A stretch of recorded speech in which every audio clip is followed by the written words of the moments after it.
Hey everybody, welcome to Sit Your Axe Down. This is episode 4 of our podcast. And once again, I'm Kyle. And we got Lucas here as well. And we are at The Cut in College Station, Texas for episode 4. I was trying to see if you could see the clash signs behind us, but not great. Yeah, you can see the, You can see some cut stuff up at the here. top, You can see the cut over here. Yeah. You can see the Clash right there. Yeah. And their sponsors, Tomahawk Targets, right there in the middle. As well as Blackwater Draw Brewing Co. That's right. Blackwater Draw. They're actually right above here. Have been all weekend. You just can't see it because of the camera angle. Yep. Speaking of Tomahawk Targets, is that the first time you've ever thrown? Actually, you went to their tournament, so you threw on their booth. Yeah, through there, and I think that for a little bit there was another venue nearby that was getting wood from them. Oh, cool. So, cool. Yeah. Yeah, not. It's my first experience throwing on their boards, so I don't. Nothing negative. Good boards. Yeah, Looked like fun. they were solid 2-inch thick boards. So Seemed like wood. if you're looking for boards, hit up Tomahawk Targets. See what they got to offer. So, or if you're looking for cool beer in Texas, Blackwater Draw Brewing Co. Yeah. So. So this weekend we flew in on Thursday morning. We flew into Austin. Yep. Made the about 2-hour drive here to College Station. Yeah, it seemed like it went a lot faster because I think it was because we were listening to the affiliate. Oh yeah, call. yeah. We were on. Waddle had an affiliate call on Thursday, and so that kept us kind of busy in the car for a little bit. Hearing the questions that they were answering, and all of that was good. But yeah, so they kicked it off on Friday at about lunchtime, or a little bit before. And first up was Big Axe, right? No, wait. Yeah. Yeah, Big Axe. I personally threw pretty terrible to start, but was able to somehow weasel my way into the finals today. Out of B. Yeah. Let's see. The top 4 were myself, Zach Crawford, Fancy Lad, and Vale Cook. Fancy ended up taking the whole thing, so congrats to Fancy. Yeah, I know. Fancy had kind of a rough day in Hatchet yesterday. Yeah. I know he was really. I think it's hard. I think he was in an odd position because I know he wanted to do great in everything. Yeah. At his turn, I mean, it's their tournament, Tony and Fancy's, and I think that can be kind of hard when you're running your own tournament to not only have to focus on throwing, but focus on The tournament. the tournament itself too. Definitely hard. It adds an entirely different variable that most throwers are never ever used to. So. Uh-oh.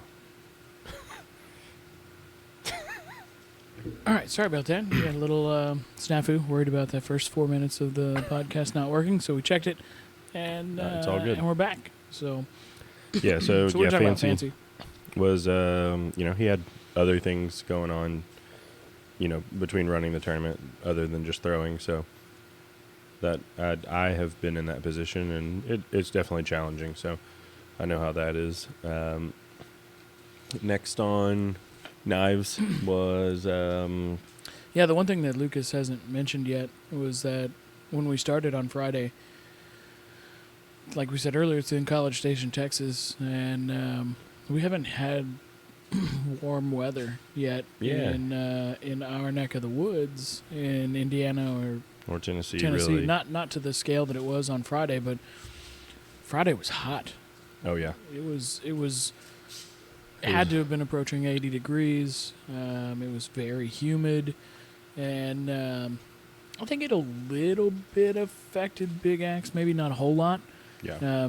But Knives is where, at least me personally, I felt like I was affected, and that's partially because of the grip that I put on my knives.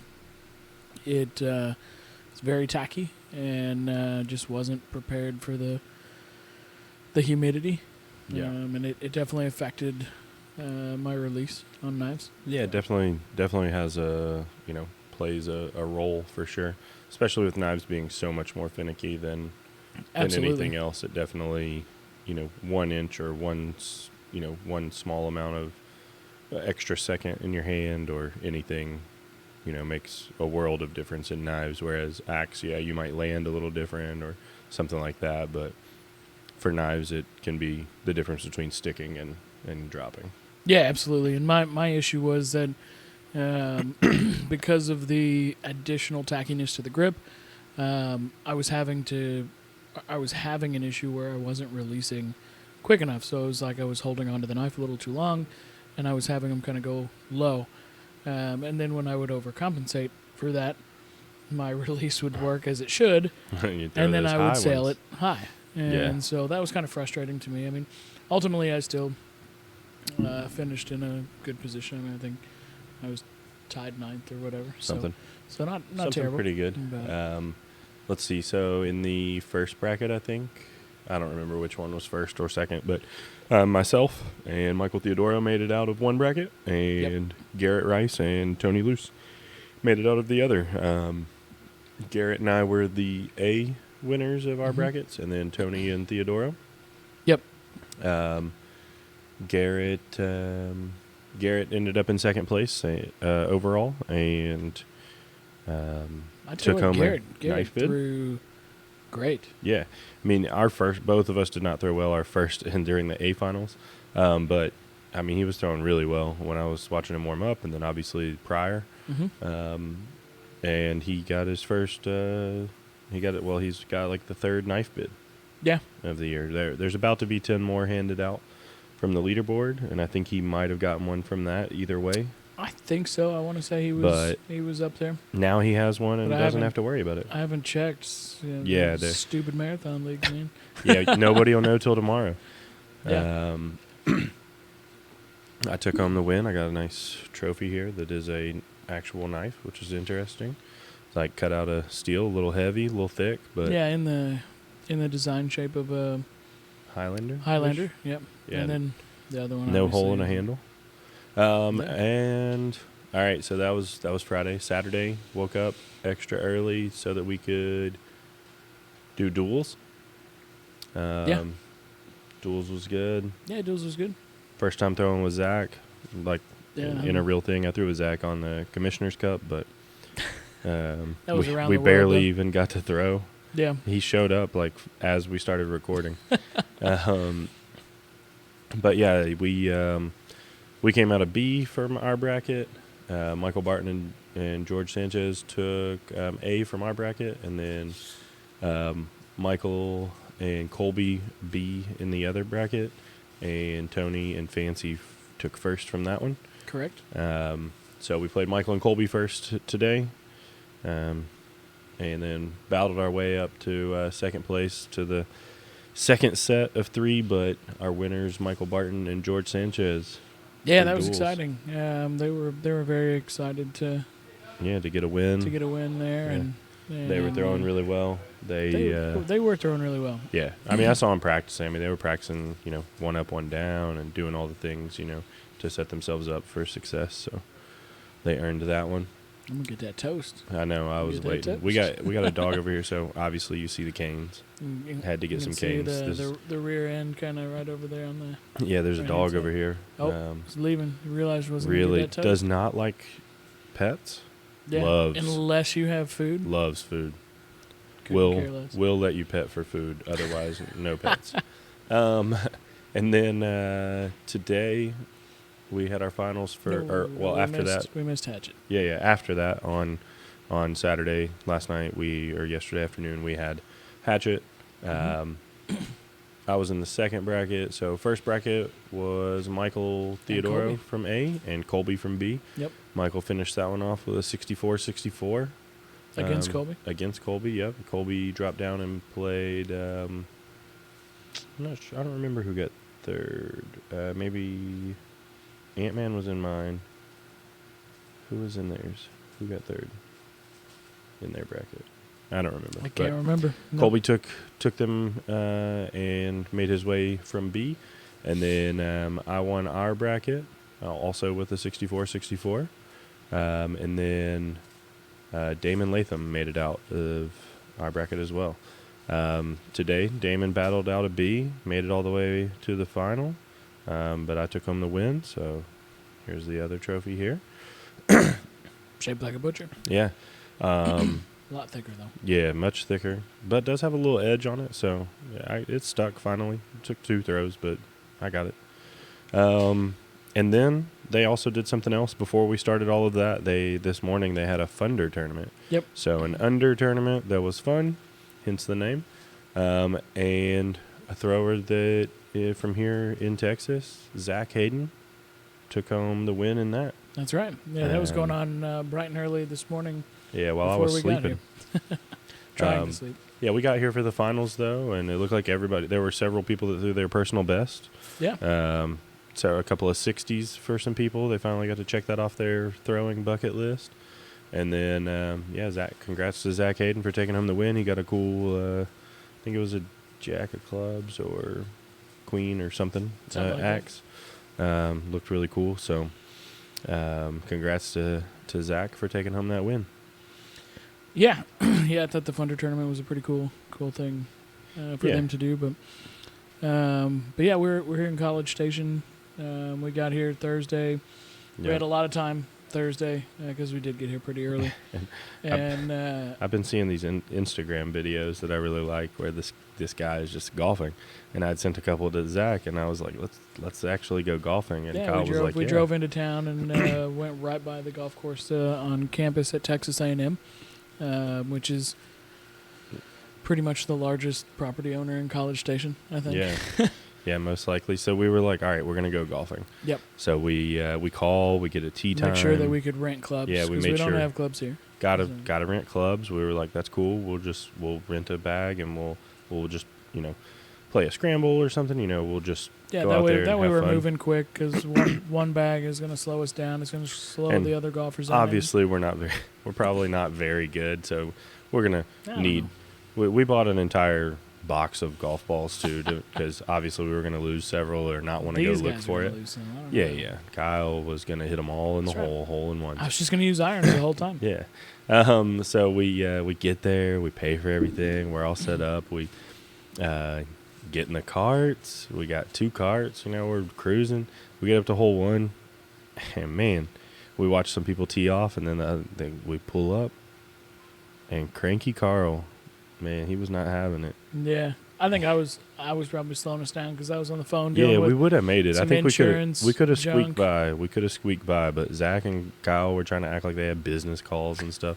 So we're sitting there waiting on them, and then Cranky Carl started asking too many questions and realizes that we only have one golf bag and 1 set of clubs, and so he's like, "Oh no, you guys can't golf here. It's in the rules. Each person must have their own bag and clubs." And I'm like, man, come on. We didn't think about it, but we could have just grabbed our Goliath golf bags.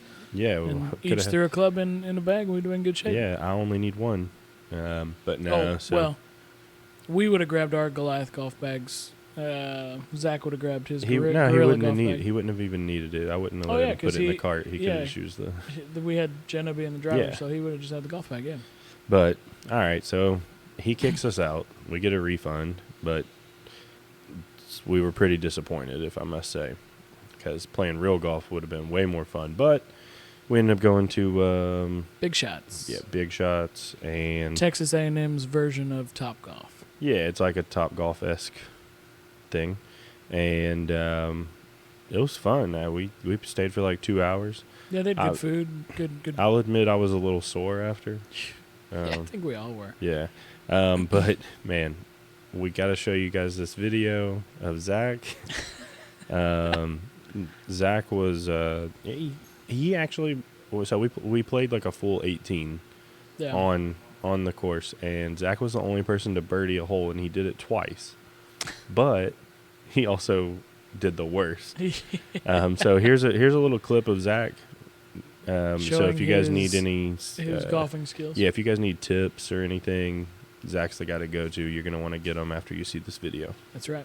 So we're gonna put that video in here right now, and we'll see you in just a few seconds. All right, we got the teed up hybrid. Oh, big approach. Oh shh.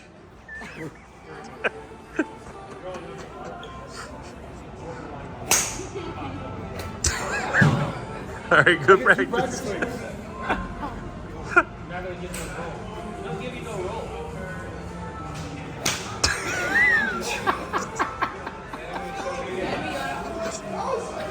Maybe a third practice swing. I think you give him a roll on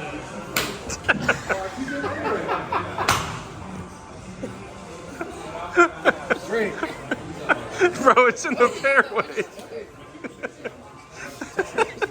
All right, so I sent that video to a couple of people. And I also sent it to Zach because obviously he hadn't really seen it. And the first person I sent it to told me that they were crying while they were watching it. I was crying in the background. I was crying. You probably could hear me crying. It was the first thing. of 2 times I laughed so hard I cried this weekend. And then I sent it to Zach the next day, and he was crying almost watching it himself. So obviously, good time. We had a good time there. And what did we do after that? After golfing, we Yeah. came in here for a little bit, went back to the hotel pretty much. Yeah, we didn't no more fun that day. No. Got up bright and early and started throwing axes. But yeah, I was sore. 2 hours of that golfing rough. got me a little. Use some muscles I don't use all the time. Gave me shin splints for some reason, which doesn't even make sense. I don't know. Fronts of my legs were hurting all weekend. Oh, well, I mean that's part of the something else did happen. That morning, Zach and I woke up and we got secret to success. So we'll post a picture or a little video right here too.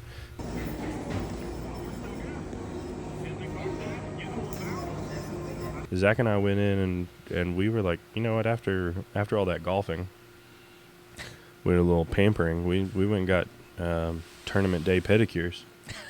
It was awesome. I don't know, about you if you've ever had one. If you haven't ever had one, highly suggest it. I will say that Kyle skipped out because he didn't know.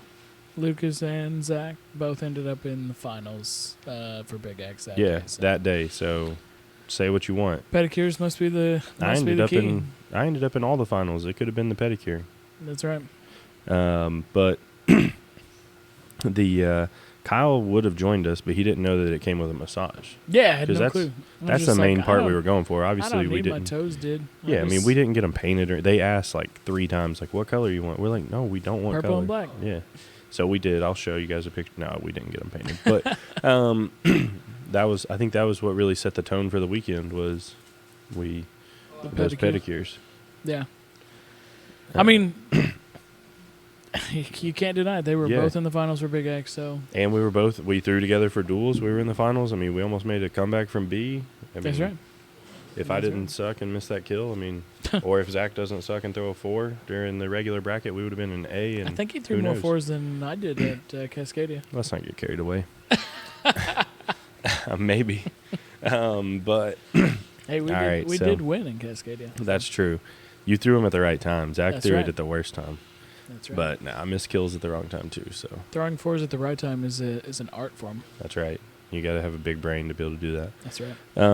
So yeah, overall, weekend the tournament went well, and yeah, we went to Saturday last night after the was it Duels and Hatchet Day? Yeah. We went to the Blackwater Draw Brewery, right? Yep. I think for a few minutes, and then we went to a place called the Backyard, which was on campus, and made us feel all. I'm very old. Old. Yeah. And, not allowed to go to those places anymore. I'm pretty sure. We're in our early 30s. For those of you who don't know how old we are, and it made us feel very old. But that's where the second of the 2 times I laughed so hard I cried happened. Oh yeah, what was it? When we were parking. Oh my gosh! I wish there was some way we could have recorded this. It was amazing. For those that don't know Money Matt, he's a trash talker. He's always like, if you're gonna play him, he's gonna talk trash and try to get in your head. He's trash talker. Yeah. So I mean, sometimes he can back it up though. I mean, he's definitely not. He's not somebody you want to take lightly by any means. No. But so we're following him to the parking lot, and he sees somebody putting it in the lot was reverse. packed. Yeah, there's like almost no spots. He puts his turn signal on like he's going to take this spot, and these people start backing out. And like right around the time they start to back out, I'm like, Kyle, just sneak around him. Like go. Yeah, so the way the lot was set up was there's a front row parking, and then there's kind of the driving area, and then there's the parking where we could park. The front row, apparently after 9 o'clock, you can't park there. It's for Ubers and ride sharing and stuff like that. Well, he was positioned far out. Yeah, so like there in was the enough right space for the car that was backing out of their spot actually, no, I take that back. They were angled at a way where they pulled out and Money couldn't drive forward. Right. But I had the space to go around him and into the parking space before he could move. Yeah, so I told Kyle, like, just sneak in there. Let's get this spot instead of letting it Matt happened have in, it. like, slow motion. Yeah, so we got to literally just drive by Matt, basically waving at him like, hey. And we just slid right into into the parking spot. And there was nothing he could do about it except for get mad. So that was another highlight that I wish we could have somehow recorded. It would have been spectacular. Yeah. He was very upset. He was so mad because there's like no other parking spots. There was another one, but luckily there was somebody else backing out. He had to drive around and park. Yeah. But he was like, "I hate you guys." He'd said way worse things than that too, I'm sure. No, but, he did. But yeah, it was another highlight I forgot about. And then we hung out at that backyard place for an hour or so. Had some Felt food. old. Was good. Yeah, the food was very good. Food truck, chicken quesadilla, top notch. Authentic, very authentic Mexican food. It wasn't Americanized at all, and that to me is always the best kind. So sure. It was very, very good food, and some people had a lot more fun. Probably. We just enjoyed the people watching. Yeah, we did a lot of people watching, and so. Overall, though, good experience. Good weekend. Yeah, good weekend. Tier 2 in the books. Yeah. What's next on the calendar? It looks like neither of us are going to get to go, I don't believe. But next up, Savage Society's Triple Crown. Yep. Is this coming weekend. I think the 19th. There's 17th, 18th, 19th, or something like that. I don't know. But next weekend, or this coming weekend, is that 17, 18, 19. And then the following weekend, is that right? Or is it 3? 2 weekends after that. Okay, so 2 weekends from now. So the is 2? Only 2? 30th. Let me look at the date. I have it through the 3rd. Yeah. Let's see. 30th? Yeah, that's so Thursday. Next up, Tier 1. Next Tier 1 is Thursday, March 30th. Yep. But they moved it to Friday? Yeah, they moved everything to Friday. So March 31st. Yep. Keystone Classic in Exton, Pennsylvania. Yep, just outside of Philly. Yeah, so hoping to see a lot of people there. First Melee Championship Series event. First Melee, a lot of new Melee teams, a lot of new throwers on different teams. That's right. So that should be fun. And also, I think last year it was the largest indoor tournament.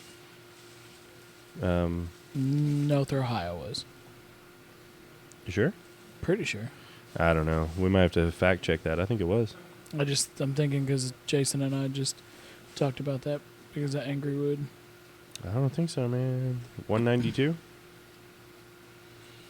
Is that right? No, text Tyler. Tyler will know real quick. I don't know. We'll find that out. Yeah, hold tight. We'll mention in just a obviously we should probably do this research before, but it makes it better to see it now.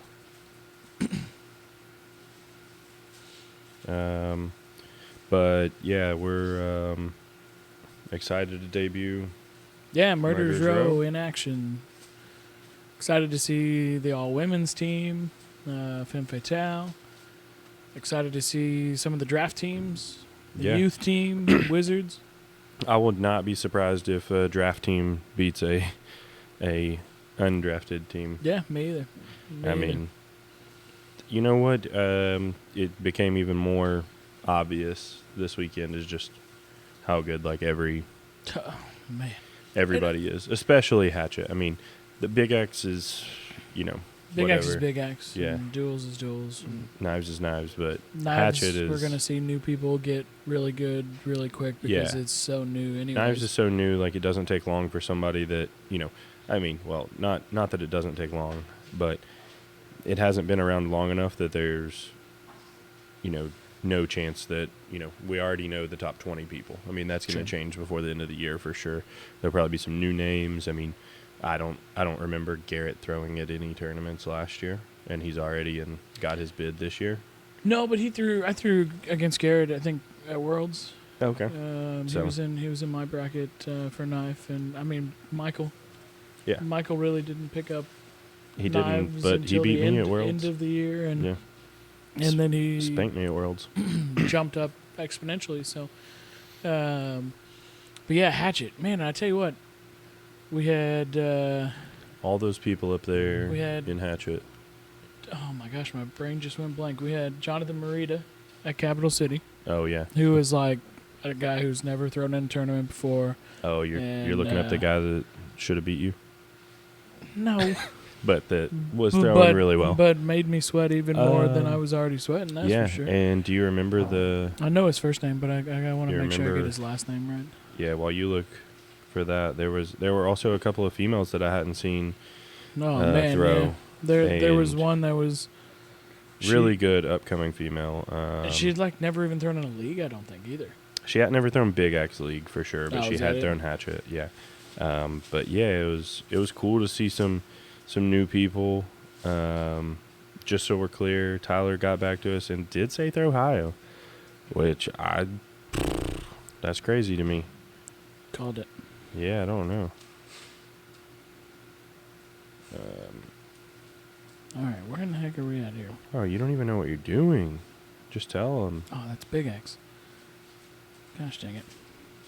Tell him. I'm working on it. Who was it? Who was the guy that you played? Up and comer. All right, well, I beat you with my research. So, Katie Harper. I did some judging and judged one of her, I think it was her first match. And she was she was killing it. It was, she was throwing mid-50s.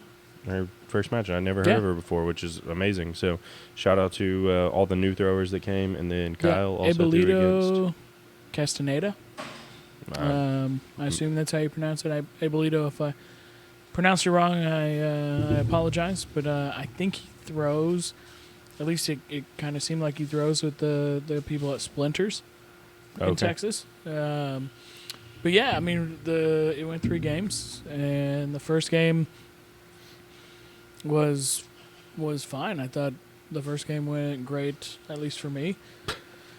And I think it was obvious that Abuelito was nervous. They did keep calling him Abel. I think I kept hearing Abel, and I kept thinking that's not a common name. Sure. I don't feel like, and then there is an Abel already that is one of the top throwers, and then I was like, oh, I didn't think Abel. No, Abel's not here, so that must have been who it was. Yeah. So I mean, after that first game, I bowled out, I think, in that. No, I did throw a kill at the end because it was out of reach, but it was 58-39 or something like that. I want to say. So not a hot start for his first time. But someone told me, because I had a bye, so that fed into that, and they told me he was very nervous in his first match. You could see his axe shaking and stuff like that, which that still happens to throwers who have been throwing for a long time. It just kind of depends on the day and stuff like that. But I tell you what, in game 2, had you on the rope. He just kept hitting bullseyes, and he didn't listen when I asked him to stop. So, so game 2 didn't go so hot because I missed my.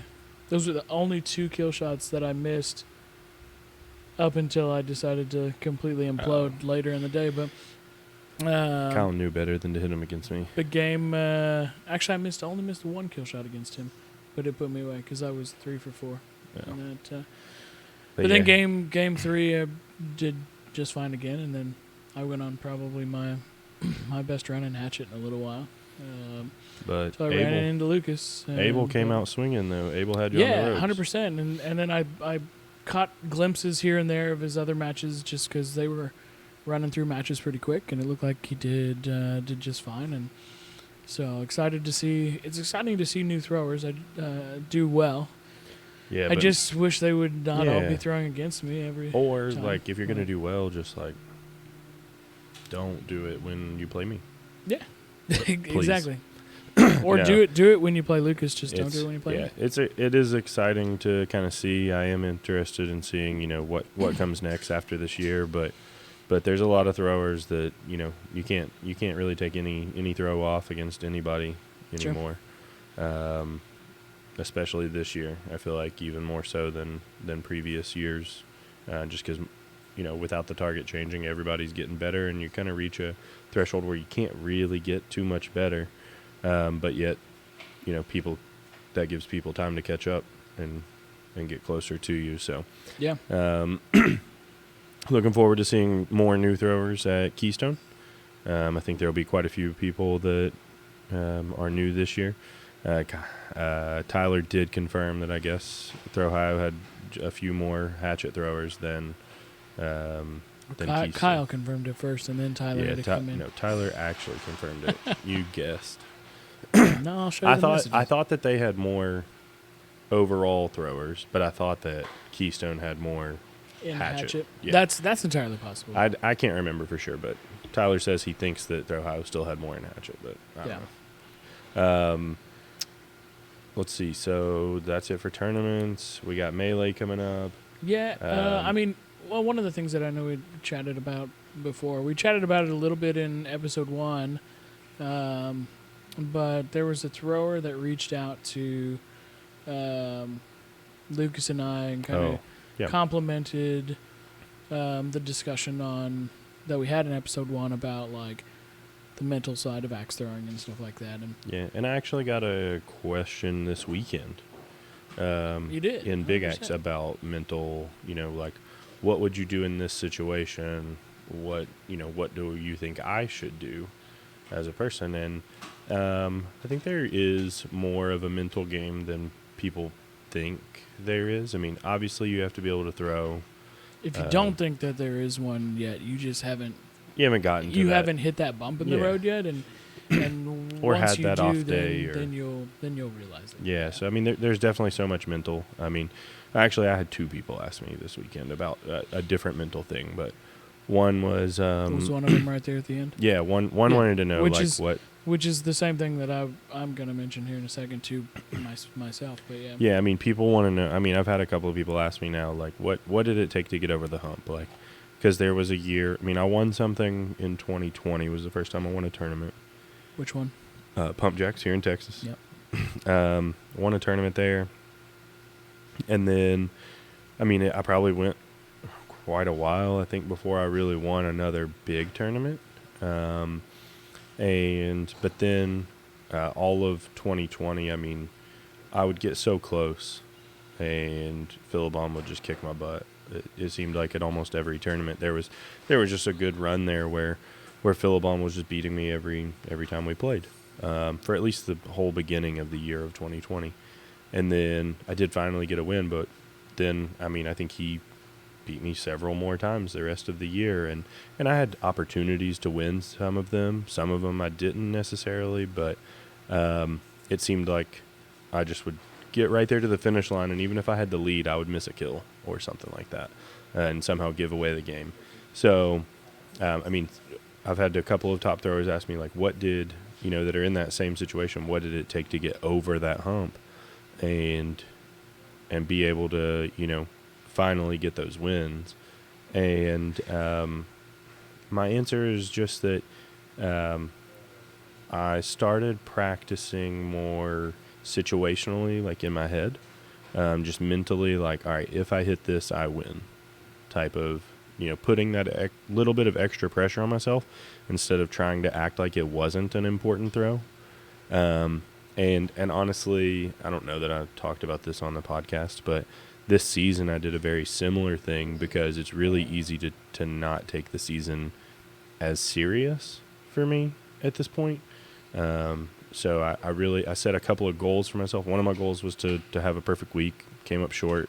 Had 2 great opportunities and missed kills. If you're unfamiliar with what a perfect week is, I think he's referring to just hatchet. Yeah, just hatchet. But that's, your 4 matches for the week, 64, 64, 64, 64. Yeah, I had two weeks, almost like a couple of days away from each other, where I threw 64, 64, 64, 56. I would miss a kill. One of them I missed on 9. One of them I missed it on 10 in the very last throw because I got too excited because I thought I had finally done it. If I would have done it, I don't know what my goal would be for next season. So I'm kind of glad I didn't hit it yet. But my other goal was on every game, I tried, and I think I was almost 100% successful in one of my leagues, that on throw 1 that I threw a 6. Because I have a lot of times where I'll be a little bit more relaxed on throw 1 maybe, and I'll start off with a 5, and then that'll kind of wake me up, and then I would throw great the rest of the game and throw a 63. And I don't, obviously, that's still a great game, but one of my main goals was 1, 6, and 8. That's where I find myself throwing 5s the most. 1, when I'm just a little bit kind of too relaxed maybe. 6, when I switch targets, trying to find that spot again where I'm throwing. So 6 was important to me. And then 8 is so important just because if you are tied with somebody, you don't want to give up that lead on 8. And or if you do have a chance for a perfect game, you don't want to give that up on 8, things like that. So 1, 6, and 8 were super important for me. But also just for the overall, putting the extra pressure on myself on those throws is how I think I got over the hump. I don't know for sure. I had nothing to really base that off of or anything, but that is at least what I did. And then I did start to have some success and started winning some tournaments last year.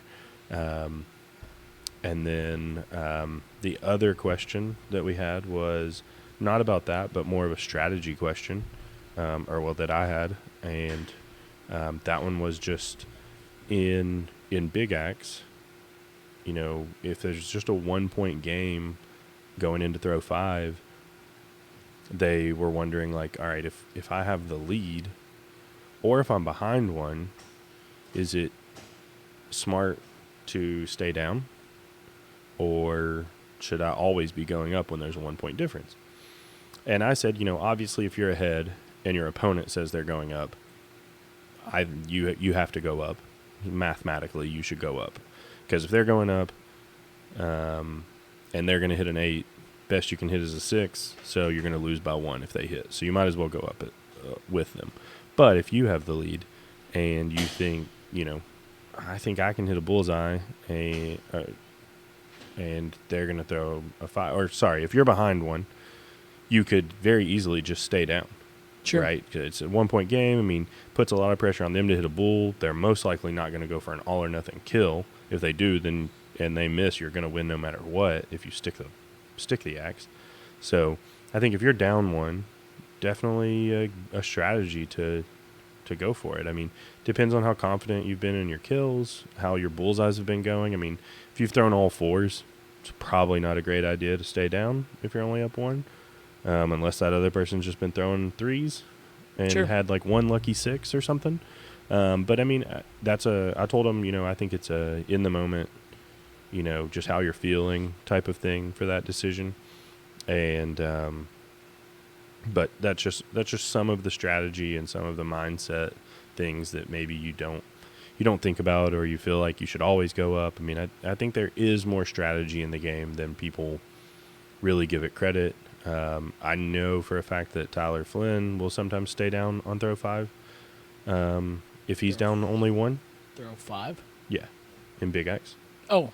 Yeah. Yeah. Sorry. He'll stay down and do that. I saw several games this weekend in Hatchet where people were going up on, 7 or 8.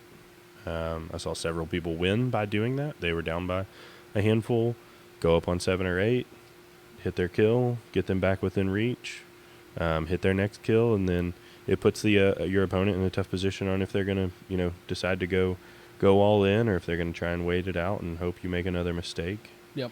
There's definitely strategy. Not everything is 8 bulls and 2 kills. Sure. That's for sure. And that's why mandatory kills will never be a thing. But yeah, I mean, as far as the strategy and the mental game, those are some of the things. And then So for me personally, for whatever reason, I find myself in my head a lot at tournaments. I found myself in my head a lot the last 2 weeks because I kind of just had my brain just kind of died, I guess, when it came to throwing hatchet, and I don't know what the reason for that is. Maybe a little, just needed a little break, or if I was throwing too much on other targets for fun and putting too much focus into that. But I somehow, for some way, shape, or form, I messed my hatchet throw up, and I just could not find bullseye. I lost in hatchet in both of my leagues that I was doing in the tournaments, mainly because I couldn't hit the bullseye, and so I played around with my throw. Kind of took a lot of stuff from what I've seen Lucas do throw-wise. Stop copying me. Yeah, and I came into hatchet. Honestly, and maybe that's why I did so well at the start. I don't know, but I came out throwing great. Hit 9 of 11 kills. I was at the time 70+% bullseye. But I threw like 1 or 2 4s against Abelito in game 1. But statistically, I was extremely happy with where I was. I didn't have to throw a ton of kills, which was nice, although I was hitting the kills. And then, but I was doing a lot of thinking when I was throwing about, like making sure, I followed all my steps. And then once I followed all my steps, it just kind of cleared my head. And I think that's the hardest part for me is shutting off my brain.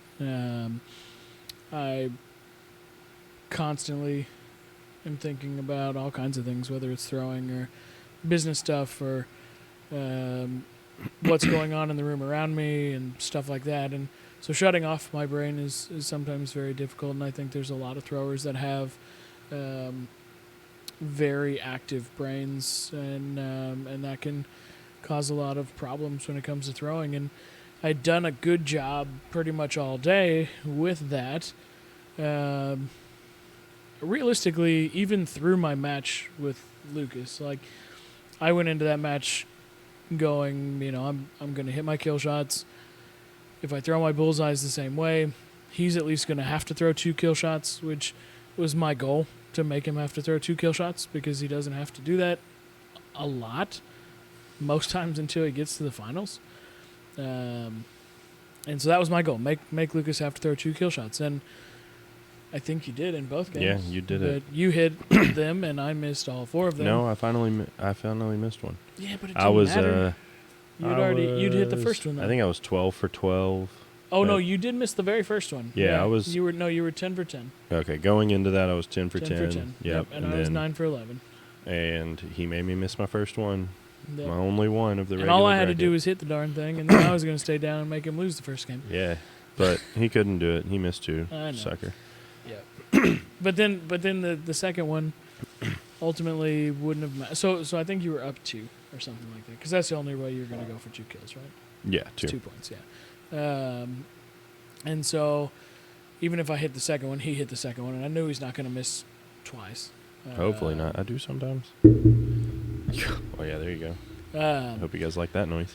But so that was my goal, and it worked, and so I was pretty happy about it. But then my very next opponent was someone that has beaten me the last 2 times that I played him, and I let all the inside noise get in my head about how much I wanted to beat this person, and it's not for any other reason other than the last 2 times I've thrown against him, he's beaten me. And the first time was outside, but the second time was inside, and it was a close match. And I think I let all the other outside noise get in my head. And what was the most interesting was that, and I've had this issue in the past too, where like, when you're getting set up to throw, and something happens that kind of throws you off, and rather than just stopping and resetting, you just throw anyways. Yeah. That can be hard to do, like stopping and resetting. And I knew what strategy was being played in the match. He wanted to throw second, and he was kind of controlling that. And I saw it happening, but I wasn't doing anything to stop it or to make an attempt to change the pace up. And that's a strategy that some throwers use, and sometimes people think throwers do that because it's the way they throw, or sometimes throwers think that that's a strategy people are using, but sometimes it's just the way people throw. Sorry. Yeah. But this is a clear strategy, and yeah, it was actually interesting. I mean, we can just say it was Damon. Like, sure, there's no, but it has nothing to do with anything that outside nothing to of do with him by any means. Yeah. But actually, I noticed today he was doing that same thing. Like, I don't think he's like purposely away. I think he just has a slower throw. Sure. But when he was and everybody's throw looked slow against Colby Dean. So he played Colby first. Colby throws super fast, so his throw looked extra slow. But I felt like my throw is usually pretty slow. Sure.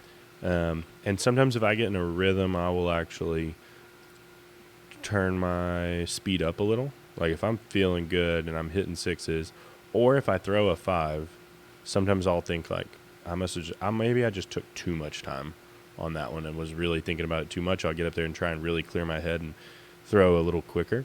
But I felt like he actually was throwing before me on a couple of throws, so I think he might have even in his head sped up a little because he was more excited. I'm not sure.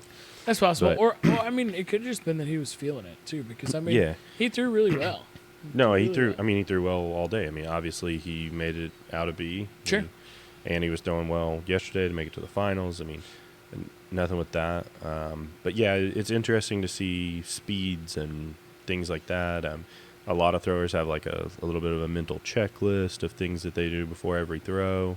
I have like a really weird tendency of like wiping the handle off and like wiping my thumb off, because just anything that feels a little different grip wise will really throw me off. And even if it doesn't actually affect the throw, it'll make me think that it's going to affect the throw. And then, like you said, it's really hard. Yeah, so those outside thoughts coming in. Really hard to like once you put the axe up to take it down and restart for some reason.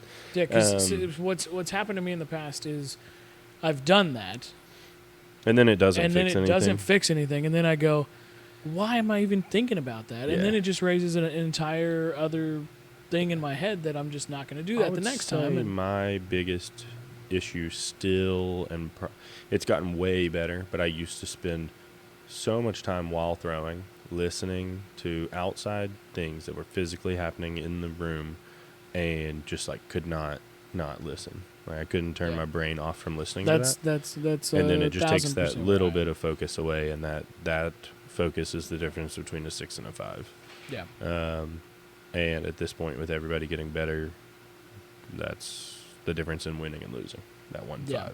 One thing. So I probably have mentioned it at some point on here already, but like I'm a fan of a director / actor named Kevin Smith. He does a ridiculous amount of podcasts.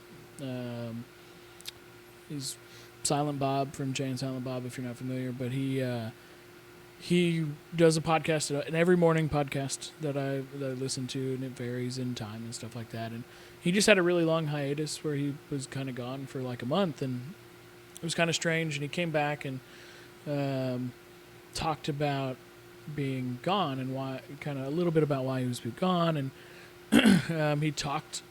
It was, I don't know if it was like meant to happen right before this or not, but like he kind of talked about how he was having a lot of issues with how he has a lot of negative self-talk in his head, and how he's been working with a doctor, psychologist, whatever, to try to help with that. And one of the things he talked about was this like 5-step process where to kind of help eliminate the self-talk from his head, and it was like it had to do with like seeing, hearing, feeling, tasting, touching, and to clear your head. And man, I've talked about it multiple times in my head all for like the last week, just because I wanted to talk about it on here. So are you saying that we should be tasting our axes? This is like, well, so it's like, so you start with like 5 things you see, like around you, and then 4 things you hear around you, and then 3 things you I forget all the things now.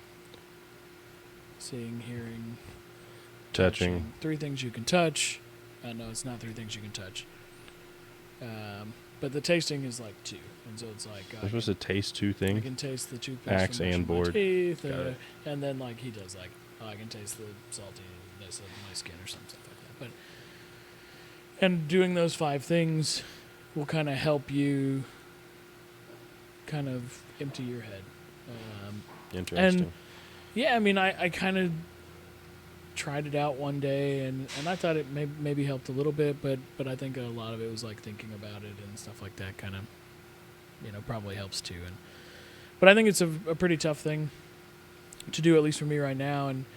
And I know Michael Barton came up and we sat over kind of right across from where we are sitting right now during the knife finals, and he was talking to me about how he noticed, like, and he mentioned it in my match with you. I mean, obviously I would love to take a match at some point, but that's certainly, I accomplished my goal with you, and that was to make you throw 2 kill shots, and that was my goal. But he noticed, I mean, for sure against Damon, because he had also seen me at PLS throw against Damon, and I really wanted to win that one too, and it was very close. I mean, at least that one went 3 games.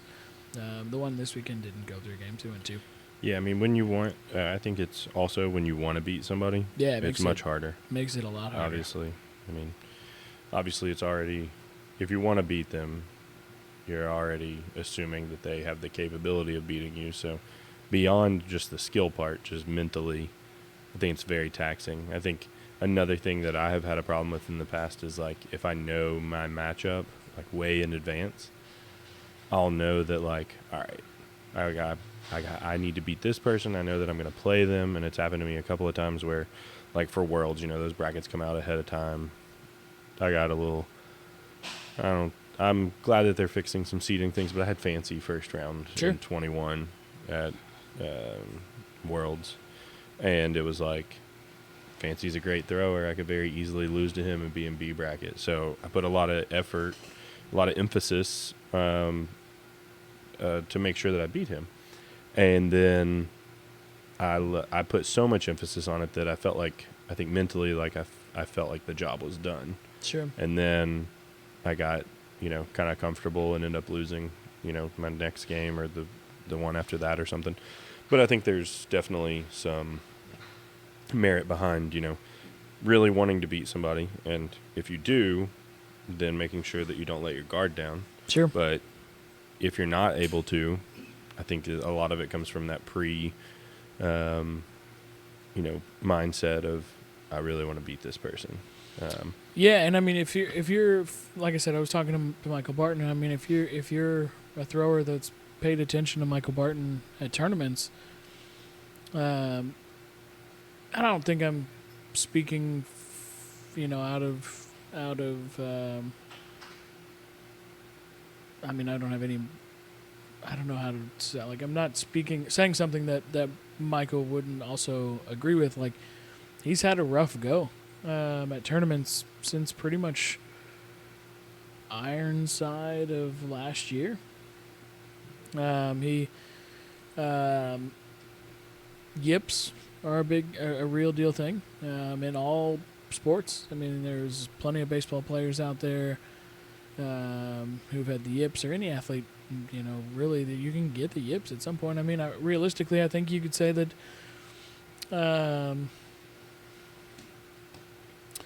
Russell Westbrook had the yips on the basketball court pretty much the entire time he was with the Lakers. He just couldn't hit a shot. So I mean that's something that's kind of a real deal thing, and he's worked pretty hard. I think like the Jules win this weekend for him, I think was a really big deal.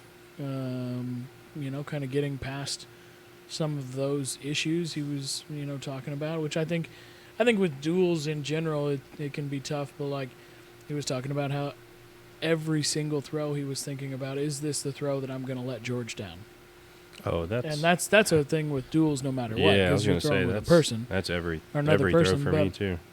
But like, because I have let obviously my partners down. Yeah, and so I was telling Barton that and he was telling me that he's done a lot of research and looking up stuff on mental things to help mental side of athletics and stuff like that. And I told him, and I've told a couple other people, like, at some point when I get the time to sit down and actually do it, I'm probably going to reach out to a sports psychologist at some point and just try to figure out like what types of things can someone who sees this on a daily basis, that's a professional, what kind of assistance or tips or pointers or what can be done to help that. So keep everybody posted on that if I do it. I think it'd be interesting. Yeah, I think the mental side of things is important, and I think that you just learn a lot from experience and things like that. So I don't know, that'll be interesting to see what they say. I mean, I considered it at one point, maybe trying to do something like that as well. But another interesting thing that came up this weekend, not really a mental thing, a little bit, was Rob Leverance thinks that people should have coaches. Oh, yeah, for sure. I think the more I've thought about it, I agree. I think that, in a way, there are a group, or at least the ability to have communication and dialogue with somebody. I mean, I think you already can. I think you already can. Because, I'll be honest, there have been several times where, there's a really good thrower that already basically has a coach, Mark Tishko. Mark Tishko, almost after every throw, looks at his dad, also named Mark Tishko.